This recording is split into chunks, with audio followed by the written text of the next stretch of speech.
आपण पाहत आहात महाराष्ट्र वृत्तदर्शन न्यूज, रोखठोक आणि निर्भीड।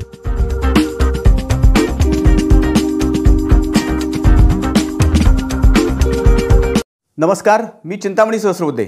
महाराष्ट्र वृत्तदर्शन आणि युवाग्राम न्यूज या चॅनलच्या करेक्ट कार्यक्रम ह्या विशेष वृत्तमालिकेमध्ये आपलं सहर्ष स्वागत। आज आपण बोलणार आहे ते तासगाव कवठेमहांकाळ विधानसभा मतदारसंघावर। आपल्याला माहित असेल, तासगाव कवठेमहांकाळ हा विधानसभा मतदारसंघ महाराष्ट्राचे माजी उपमुख्यमंत्री आणि माजी गृहमंत्री आर.आर. पाटील यांचं वर्चस्व असलेला मतदारसंघ, त्याचबरोबर भारतीय जनता पक्षाचे माजी खासदार संजय काका पाटील यांचंही वर्चस्व असलेला मतदारसंघ। आर.आर. पाटील आणि संजय काका पाटील यांच्यातला राजकीय संघर्ष संबंध महाराष्ट्रात त्यावेळेला गाजलेला होता आणि त्यानंतर आर.आर. पाटील याच मतदारसंघातून सलग निवडून येऊन महाराष्ट्राचे गृहमंत्री झाले, ग्रामीण विकास मंत्री झाले आणि उपमुख्यमंत्री पण झाले। आणि संजय काका पाटील मात्र 2 वेळेला याच मतदारसंघाचं प्रतिनिधित्व विधानसभेत करण्यासाठी त्यांनी लढत दिली होती, परंतु त्यात त्यांना काही यश आलेलं नव्हतं। परंतु सांगली लोकसभा मतदारसंघातून मात्र ते 2 वेळा विजयी झाले।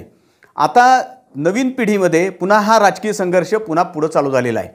आर.आर. पाटील यांचे चिरंजीव युवा नेते रोहित पाटील हे या मतदारसंघात पवार साहेबांच्या राष्ट्रवादी काँग्रेसतर्फे निवडणूक लढवणार हे निश्चित आहे। त्यांची उमेदवारी जवळजवळ फायनलच आहे, फक्त अधिकृतपणे ती जाहीर व्हायची एवढंच आहे। आणि त्याच वेळेला संजय काका पाटील यांचे चिरंजीव प्रभाकर बाबा पाटील हे सुद्धा निवडणूक लढवणार हे निश्चित आहे। आता प्रश्न असा आहे की प्रभाकर बाबा पाटील हे भारतीय जनता पक्षातर्फे निवडणूक लढवणार का अजितदादा पवार यांच्या राष्ट्रवादी काँग्रेसतर्फे घड्याळ हे चिन्ह घेऊन निवडणूक लढवणार, याबद्दल कुतूहल आहे। खरं म्हणलं तर संजय काका पाटील हे गेली 10 वर्ष भारतीय जनता पक्षाचे एक ज्येष्ठ नेते म्हणून ओळखले जातात।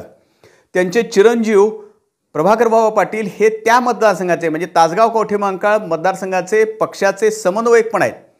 परंतु तिथं अशी परिस्थिती आहे राजकीय की राष्ट्रवादीचं पहिल्यापासूनच तिथं वर्चस्व राहिलेलं आहे आणि खुद्द स्वर्गीय आर.आर. पाटील हे घड्याळ चिन्हावरतीच त्या मतदारसंघातून राष्ट्रवादीतर्फे त्यांनी 4 वेळेला निवडणूक तिथं जिंकलेली आहे। त्यामुळं घड्याळ हे चिन्ह त्या मतदारसंघात सगळीकडे जाऊन पोहोचलेलं आहे आणि प्रभाकर बाबा पाटील हे खरोखरच जर घड्याळ चिन्ह घेऊन उभारले आणि रोहित पाटील हे जर तुतारी हे चिन्ह घेऊन उभे राहिले तर काय होणार याच्याबद्दल मोठं कुतूहल तिथं आहे। हे चिन्ह घड्याळ सगळीकडे पोहोचलेलं आहे आणि तुतारी या चिन्हावर त्या मतदारसंघात पहिल्यांदाच निवडणूक होणार आहे। कारण लोकसभेला सुद्धा कमळ हे चिन्ह होतं आणि उद्धव ठाकरेंचं मशाल हे चिन्ह होतं आणि विशाल पाटलांचं बंद पाकिट हे चिन्ह होतं। तुतारी हे चिन्ह काही सांगली जिल्ह्यामध्ये नव्हतं, त्यामुळे त्याबद्दल कुतूहल आहे। आता संजय काका पाटील हे भारतीय जनता पक्षाचे ज्येष्ठ नेते आहेत।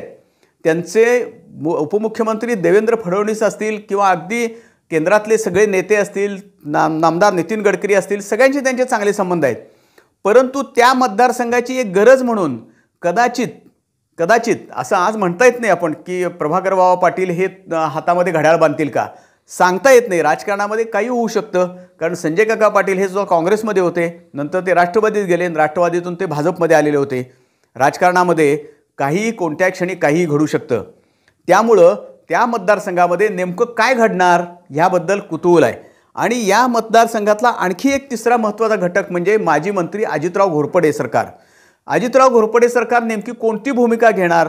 रोहित पाटलांच्या बाजूला म्हणजे महाविकास आघाडीच्या बाजूला वजन टाकणार का ते स्वतःचा काही स्वतंत्र गट तिथं उभा करणार निवडणुकीमध्ये, आज सांगता येत नाही। कारण आजपर्यंत तरी त्यांचं आणि संजय काका पाटील यांचं काही फारसं सख्य आहे असं आपल्याला दिसलेलं नाही।